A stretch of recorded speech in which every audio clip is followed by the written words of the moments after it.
Ode alla pace.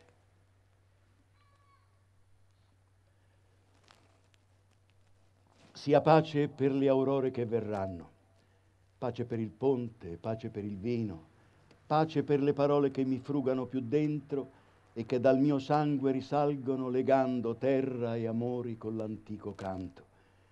E sia pace per le città all'alba quando si sveglia il pane, pace al libro come sigillo d'aria, e pace per le ceneri di questi morti e di questi altri ancora.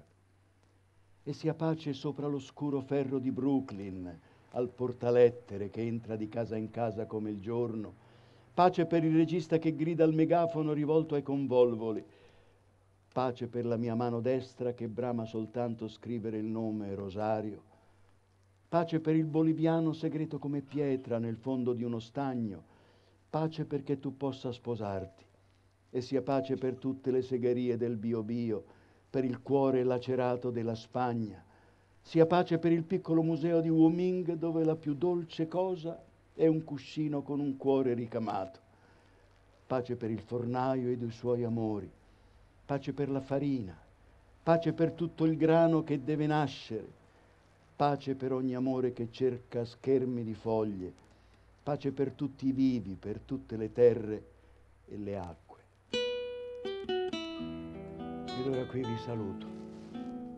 Torno alla mia casa, ai miei sogni. Ritorno nella Patagonia, là dove il vento fa vibrare le stalle e spruzza a ghiaccio l'oceano.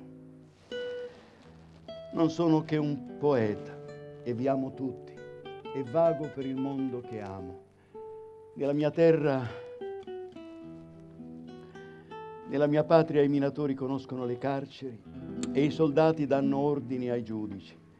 Ma io amo anche le radici del mio piccolo, gelido paese.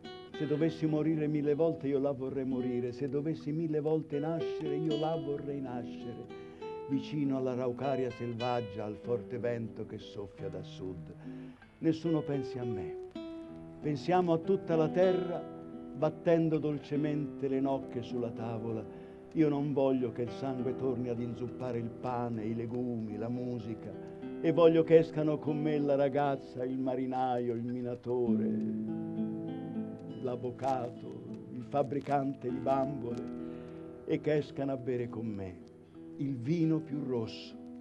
Io qui non vengo a risolvere nulla, sono venuto soltanto per cantare e farvi cantare con me.